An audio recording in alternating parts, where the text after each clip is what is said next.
m'appelle Loïc Pamzek, je suis le directeur, enfin le gérant actuel de la société CBG Mignot, qui fabrique des soldats de plomb depuis 1825, donc bientôt 200 ans. Une société qui a été sauvée par mon père de la faillite en 1994. J'ai travaillé avec lui à partir de 1995 et au bout d'une douzaine d'années, il m'a transmis, il m'a passé le relais et je travaille maintenant à la tête de l'entreprise. On est à donc Labreuil-les-Pins, on est à 20 km au nord de Saumur et on est dans l'entreprise, enfin, dans les locaux que mon père avait choisi de réhabiliter parce que l'entreprise avait été sur Paris depuis 1825. Quand elle a fermé en 92, mon père a dit il est hors de question que je retourne m'installer sur Paris. On avait choisi Labreuil il y a 20 ans avant. Et donc voilà, il a préféré réhabiliter et reconstruire un bâtiment ici pour ramener l'entreprise à Labreuil plutôt que de lui repartir à Paris. Avant de reprendre l'entreprise, toi, tu n'avais pas de formation dans les soldats de plomb, j'imagine? Absolument. Alors, j'ai une formation personnelle dans les soldats de plomb parce que mon père est un très très grand collectionneur depuis mon plus jeune âge. Donc je l'ai suivi dans les bourses aux jouets, chez les brocanteurs, chez les marchands de jouets. Enfin, donc les parcours de vacances chez nous duraient 3 jours au lieu de durer 3 heures parce qu'il fallait toujours aller voir un tel qui avait mis une boîte de côté ou une bourse aux jouets qui venait de s'ouvrir. Donc j'ai grandi au milieu des soldats de plomb. En plus, mon père avait des beaux soldats de plomb et à côté de ça, il en avait des cassés. Donc je jouais avec les cassés pendant que lui se gardait les beaux. Donc j'ai toujours grandi dans l'univers des soldats de plomb, mais sans jamais imaginer un jour y faire ma vie, quoi. Et ça s'est construit comment? Tu as fait des études Alors non, j'ai fait des études d'informatique de gestion. donc un lien très, Oui, oui, oui. très Alors ce qui est logique. marrant, parce que c'est moi, ma passion, c'était l'informatique. Et mon père m'avait dit, tu peux faire des études d'informatique, mais garde quand même un lien avec la gestion d'entreprise. Donc on avait trouvé cet accord, ce deal, Ok. de faire informatique de gestion. Donc mon père avait quand même une idée derrière la tête depuis longtemps. Mais à l'époque où je suis parti dans mes études, même lui n'avait pas l'idée de reprendre cette entreprise, en fait. Ça lui a pris vraiment au début des années 90, quand la société était sur le point de péricliter, et Mhm. qu'il a décidé de la sauver. Et ça s'est fait c'est après ça, quand il a pris sa retraite, c'est ça? Oui, en fait, ça l'a décidé à prendre sa retraite. Il avait une grosse entreprise à Vernol, à quelques kilomètres d'ici, D'accord. qui a embauché une soixantaine de personnes. Donc, c'était devenu assez lourd pour lui à gérer parce qu'il avait plus de 60 ans. Mhm.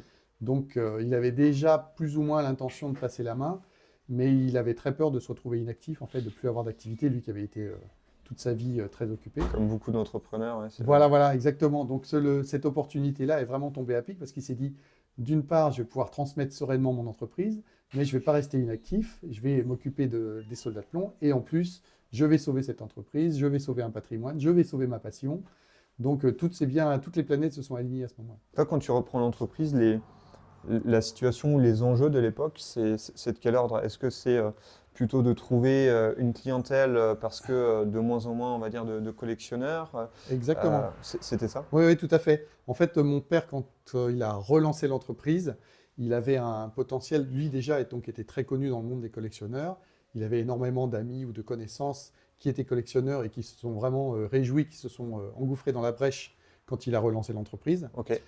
Mais par contre, cette clientèle-là a tendance malheureusement à disparaître par la force des choses. Donc, moi, quand je suis arrivé, ça faisait déjà une dizaine d'années que mon père avait repris l'entreprise et il était temps de retrouver en fait une clientèle un peu différente ou au moins complémentaire, parce que cette clientèle existe toujours. On est dans la salle d'exposition en fait qu'on a entièrement construite il y a une dizaine d'années. Parce que, alors au départ, notre clientèle, c'était uniquement des revendeurs, en fait, des boutiques qui étaient installées un petit peu partout en France et dans le monde. Et malheureusement, avec le temps, alors, tu imagines des petits magasins de jouets de centre-ville, c'est typiquement les boutiques qui ont disparu les unes après les autres. Donc il a fallu qu'on prenne la décision de s'adresser directement aux collectionneurs. Ce qui fait que de plus en plus de monde ont voulu venir nous voir sur place et qu'au départ, on n'était pas du tout adapté pour recevoir du public. Donc les gens se baladaient au milieu des commandes, au milieu du stock, on les faisait monter, descendre, ce n'était pas du tout pratique. On a dit, on a deux choix. Soit on arrête complètement les visites, soit on autorise les visites, mais on fait un processus, enfin un programme digne pour recevoir les gens. Donc on a choisi la deuxième option et donc on a consacré tout cet étage-là de notre atelier à la visite, c'est-à-dire on a exposé un exemplaire de chacun de nos produits dans les vitrines que tu vois ici. Et ça fait 12 000 produits puisqu'on a 12 000 références.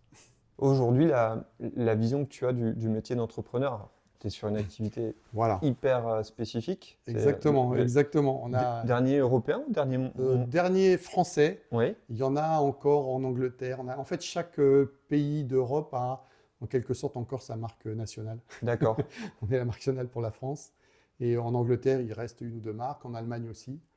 Et qu'est-ce qui te plaît, alors au-delà de l'aspect sentimental, parce que ton père était Oui. passionné, mais Mhm. dans le métier d'entrepreneur sur une activité très spécifique, qu'est-ce qui te fait te lever Alors, le matin? c'est vrai que j'ai pas les mêmes contraintes que des entrepreneurs classiques, je dirais, du fait qu'on a assez peu de concurrence.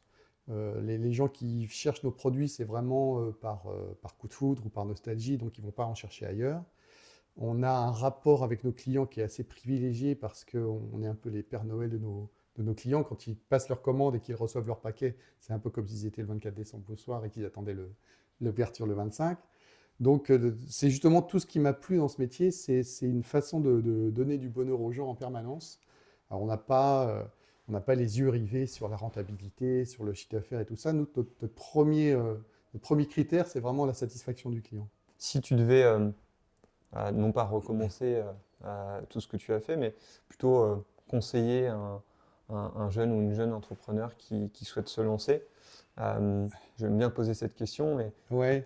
pour toi, s'il y avait une leçon ou deux que tu as retenues et que tu voudrais conseiller, donner comme Alors, c'est assez compliqué parce que moi-même, l'ayant vécu, je sais que c'est pas possible de faire ça, mais moi, je me faisais énormément de soucis au départ pour pas grand-chose au final. Un client qui me demandait que sa commande parte le vendredi et si elle partait que le lundi, je ne dormais pas du week-end parce que je me disais ça allait être, ça allait être je, horrible. Et puis je vois. finalement, le client le premier, en fait, le prenait très bien. Donc, en fait, tu te fais une montagne quand tu commences, tu te fais une montagne de pas grand-chose. Ouais. Et c'est avec l'âge et avec le temps passant que tu vois la part des choses entre ce qui est vraiment important et ce qui n'est pas. Plus, plus spécifique, forcément, je voulais te la poser à la fin, mais quand je vois toutes Ouais. les figurines, ça me vient. Mais si toi, tu dois retenir une, est-ce que tu peux vraiment sélectionner une pièce Une ou pièce. allez, je t'aide peut-être deux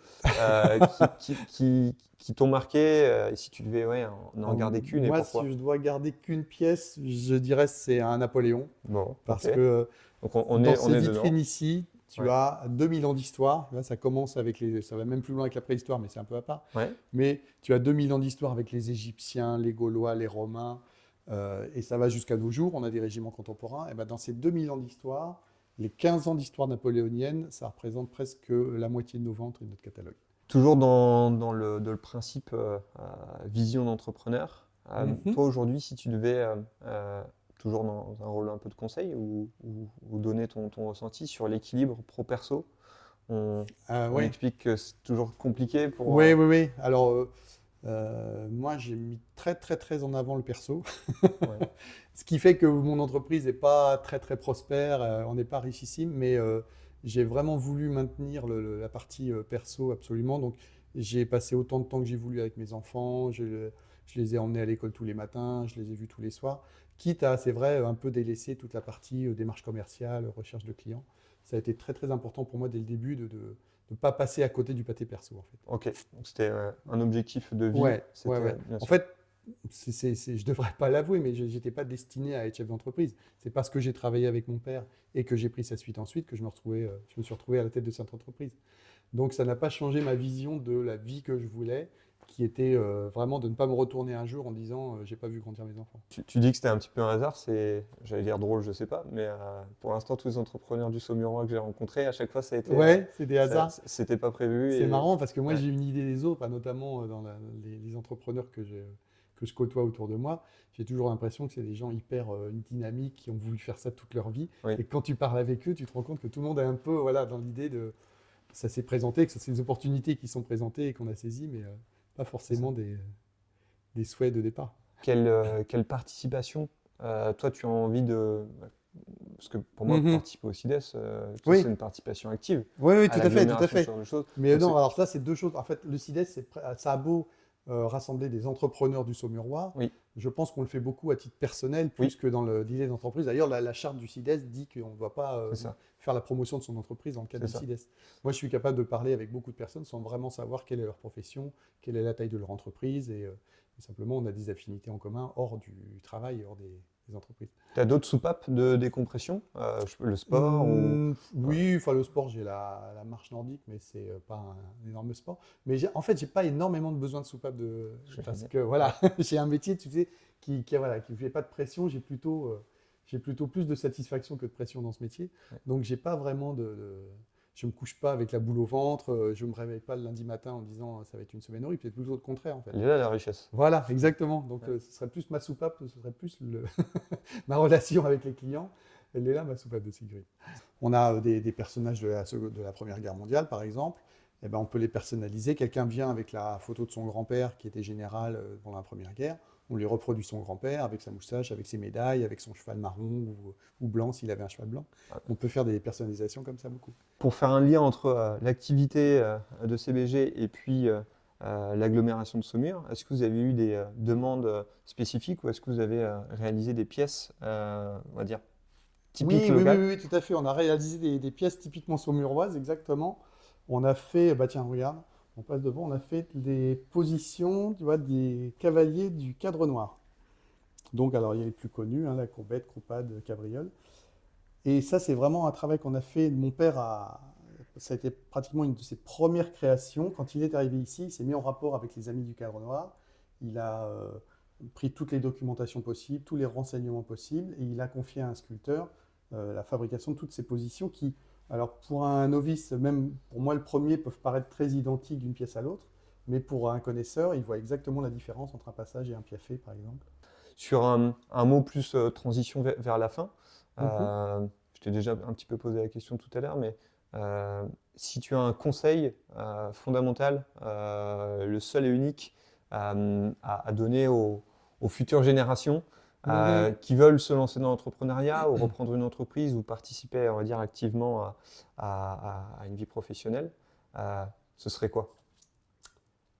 Je pense que pour être jeune entrepreneur, il faut croire à fond à son produit et puis pas se décourager parce que il y a beaucoup de sujets de déception en fait qui peuvent très vite décourager et il faut s'accrocher parce que dans tous les gens qui ont réussi dans l'entreprise, il y a forcément énormément de gens qui ont commencé par des échecs et qui se sont pas découragés, quoi.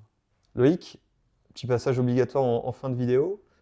Moi qui souhaite continuer à rencontrer des entrepreneurs locaux, passionnés par leur métier et leur présence locale, est-ce que tu me conseilles quelqu'un en particulier Alors là, comme ça, il me vient à l'esprit François Godineau qui a repris la Duchesse Anne et les boulangeries Joseph.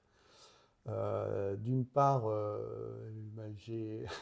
je lui dois beaucoup parce qu'il m'a fait rentrer dans le bureau du CIDES. On parlait du CIDES tout à l'heure. Ouais. Donc ça a fait énormément pour moi. Et en plus, il a une histoire très particulière parce que il vient de la finance. C'est son père qui était boulanger. Il a repris l'activité de son père et il a énormément développé. Donc c'est tout à fait un exemple pour moi d'entrepreneuriat moderne et, que tu pourrais solliciter. Parfait, merci beaucoup.